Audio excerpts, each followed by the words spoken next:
بسم اللہ الرحمن الرحیم۔ شروع کرتا ہوں اللہ کے پاک نام سے جو بہت بڑا مہربان نہایت رحم والا۔ دوستوں، بہنوں، بھائیوں اور بزرگوں، تاریخ اسلام کی اس سلسلہ وار قسط نمبر 51 میں ہم بیان کر رہے ہیں مصر کی ملکہ شجرۃ العدر۔ تو دوستوں،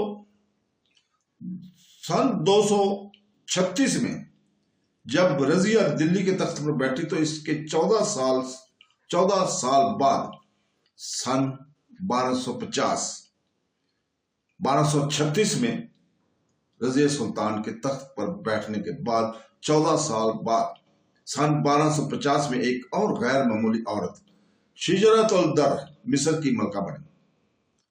رضیہ کی طرح شجرۃ العدر بھی ایک مملوک اور ترک تھی، خصوصیت کے ساتھ شجرۃ بحری مملوک خاندان سے تعلق رکھتی تھی، جو کہ ایک ترک قبیلہ تھا اور نیل کے دامن میں پھیلے جزیرہ میں آباد ہو گیا تھا۔ وہ دور عالم اسلام کے لیے ایک پرآشوب دور تھا۔ اسلام کو صفحہ ہستی سے مٹا دینے کے لیے منگولوں اور صلیبیوں کے درمیان ایک خاموش معاہدہ طے پا چکا تھا۔ چنگیز خان نے ایشیا کو تباہ و برباد کر کے رکھ دیا تھا۔ اس کے وارث بغداد کے دہلیز پر دستخط دے رہے تھے۔ مصر کے علاوہ صرف ہندوستان ہی مغولوں کی دست پر بچا ہوا تھا۔ رضیہ کے والد التمش کی سفارت اور ایک کڑے رخ کے اپنائے جانے کی وجہ سے ایسا ہو سکا اور منگول ہند کی سرحدوں سے واپس چلے گئے۔ سمرقند، بخارا، کابل، ہرات، نشاپور، ملتان اور تبریز مغولوں کے قبضے میں چلے گئے تھے۔ مسلمانوں نے سن 1219 سے لے کے 1242 کے دوران یہ شکستیں کھائیں۔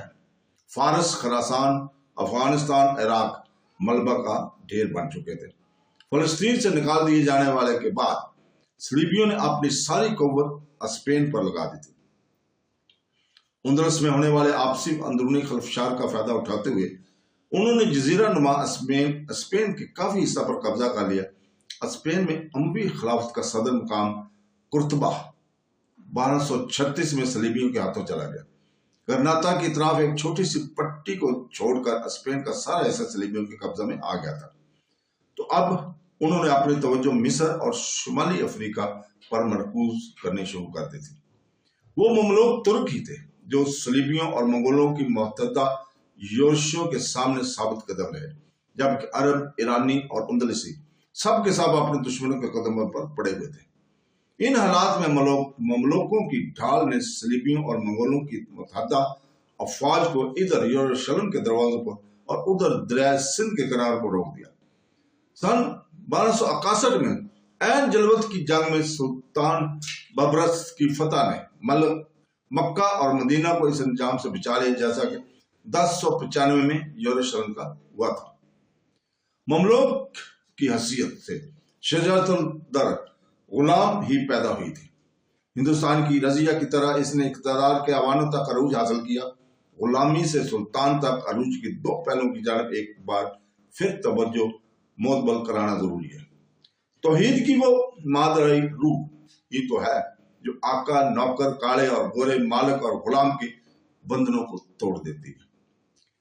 ایمان کی پاسدار امت کی عظیم گودی میں تمام انسانوں کو، چاہے وہ مرد ہوں یا عورت، امیر ہوں یا غریب، سبھی کو اپنے مکمل قابلیتوں کے مطابق ترقی کے یکساں موقع دیے گئے ہیں۔ اس دائرے کے اندر کوئی آقا نہیں اور کوئی غلام نہیں۔ انسانوں کے ادنا تفریقے جن کی بنیاد دولت، اقتدار، نسل اور قبیلہ پر ہے، یہ سب احکام الہیہ کے سامنے بیکار ہو کر رہ جاتے ہیں۔ اللہ کی نظروں میں اور قانون الہیہ کے مطابق تمام انسان ایک ہیں، لیکن ایمان کی وہ پکی روح وقت کے ساتھ ساتھ گم ہو گئی، اور جب حکمرانوں نے حاجب کے پیچھے چھپنا شروع کر دیا تو نااہل اور ناکارہ اقتدار پرستوں کا قانون قوانین الہیہ کے جگہ لینے لگا۔ دوسرے منگولوں اور صلیبیوں نے جو تباہی مچائی، اس کی وجہ سے مسلم دنیا میں اعلیٰ ترین افراد کی روایت کا خاتمہ ہو گیا۔ سن 1236 میں قرطبہ کے ہاتھ سے جانے کے بعد اسپین میں بنو امیہ کی امارت کا خاتمہ ہو گیا، اور ادھر 1258 میں بغداد میں بنو عباس مٹا دیے گئے۔ پرانے سیاسی، سماجی طریقہ کار کی تباہی میں سابق غلاموں یعنی مملوکوں کو یہ موقع دیا کہ وہ اپنی اہمیت اور اقتدار جتائیں، جس کے ذریعے ایک نئے سیاسی سماجی نظام کو فروغ پانے کا موقع ملا۔ یہ طریقہ نظام پرانے اشراف کے طریقہ کار کی ضد تھا۔ ترک روایت کے مطابق اس نظام میں عورتوں اور مردوں کو یکساں موقع فراہم کیے جاتے تھے۔ شجرات نے اپنے دور سے وہ خاندانوں کے درمیان کی خلیج کو پاٹ دیا۔ مصر کی آخری ایوبی حکمران ملک صالح سے اس کی شادی ہوئی۔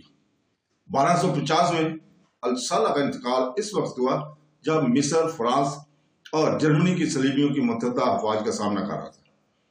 ان افواج کی کمان شاہ لوئس نوم کی ہاتھوں ہی تھی۔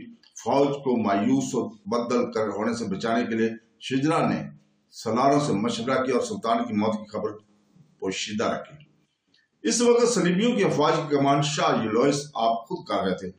شجرا کی زیر قیادت مصری افواج نے شاہ لوئس کو عبرتناک شکست دی اور گرفتار ہو گیا۔ بے شمار جرمن اور فرانسیسی صلیبی قیدی بنا لیے گئے۔ ان نازک لمحات کے دوران صالح کا بیٹا توران شاہ کیرا سے غائب رہا۔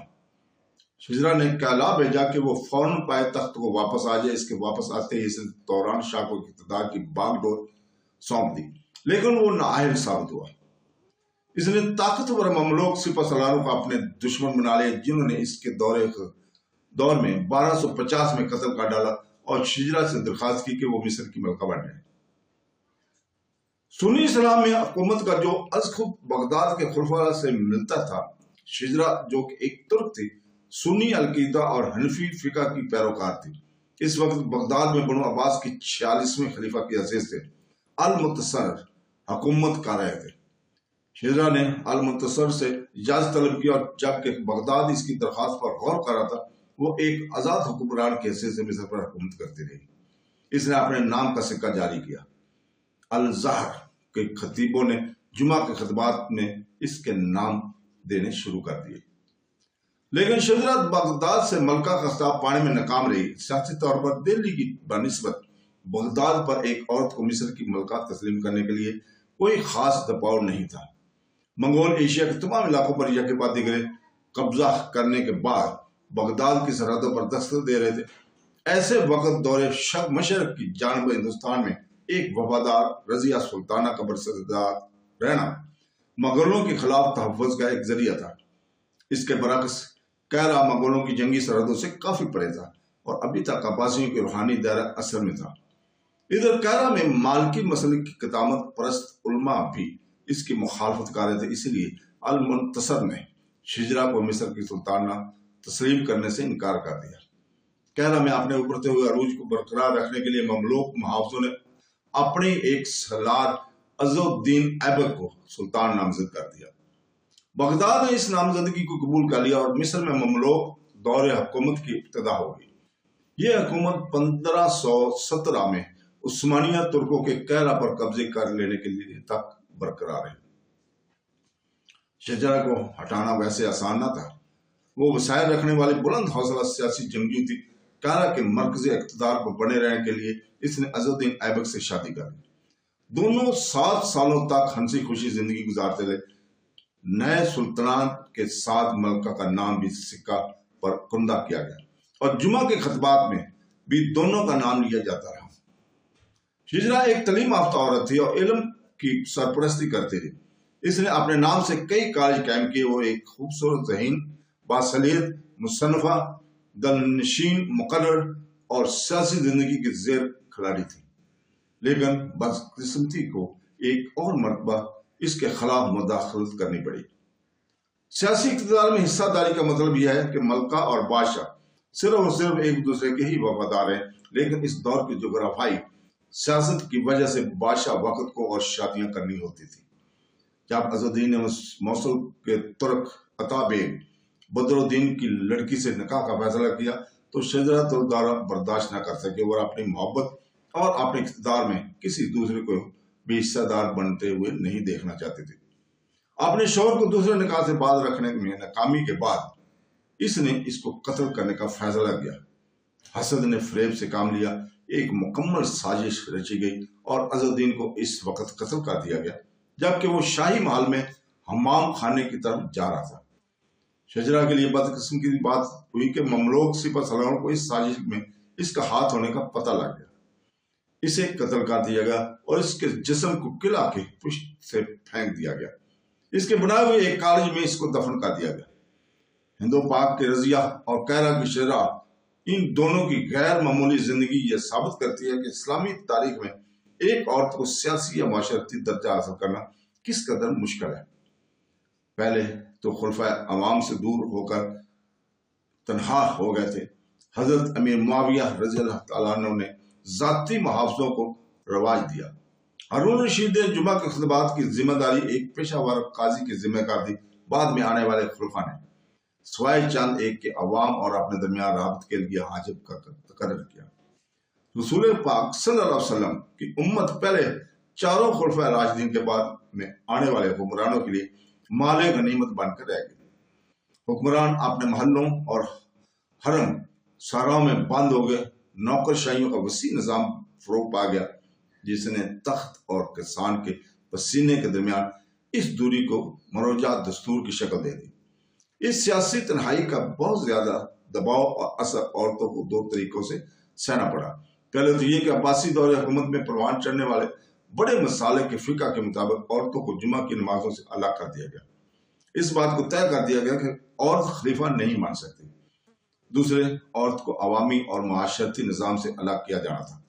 اس طریقہ کار کو بنو فاطمہ، بنو امیہ، بنو عباس سبھی درباروں کے سیاسی اجارہ داریوں کی جانب سے پشت پناہی حاصل ہوتی رہی۔ جیسے جیسے تاریخ آگے بڑھتی رہی، دو قسم کے حجابوں کی اجارہ داری قائم ہوگی۔ پہلے مرحلہ میں مسلمان مرد اور عورت دونوں یکساں طور پر نظر انداز کر دیے اور حکمران طبقہ نے ایک طرح سب سے حجاب با پردہ کر لیا۔ دوسرے مرحلے میں عورتوں کو حجاب در حجاب کا سامنا کرنا پڑا۔ انہیں عوامی زندگی سے بھی پردہ پوش کر دیا گیا۔ سیاسی اور معاشرتی زندگی سے عورت کی علیحدگی مکمل اور پورے طور سے کر دی گئی تھی۔ آخرکار جب مسلمان اپنی فوجی اور سیاسی طاقت سے ہاتھ دھو بیٹھے، ان کی خلافت کا خاتمہ ہو گیا، تو وہ ایک ایسے دوراہے پر کھڑے ہوئے جہاں وہ اپنی منزل کی طرف بڑھنے میں ناکام تھے۔ جدید تہذیب کا مقابلہ کرنے کے لیے انہوں نے کوئی تیاری نہیں کی تھی۔ ایک ایسی تہذیب جس نے انفرادی آزادی، عورت کے لیے مساوات، آزادی اور ذمہ داری کے نعرے بلند کیے اور انہی نعروں سے دنیا کے سٹیج پر مرکز نکاح بن گئی۔ اس تہذیب کا مقابلہ اور اس کا سامنا اب انہیں کرنا تھا۔ تو دوستو، آپ سے اجازت چاہتے ہیں کل تک کے لیے۔ کل اسی وقت ہم آپ کے سامنے تاریخ اسلام کی 52 نمبر قسط کو پیش کریں گے۔ اللہ حافظ۔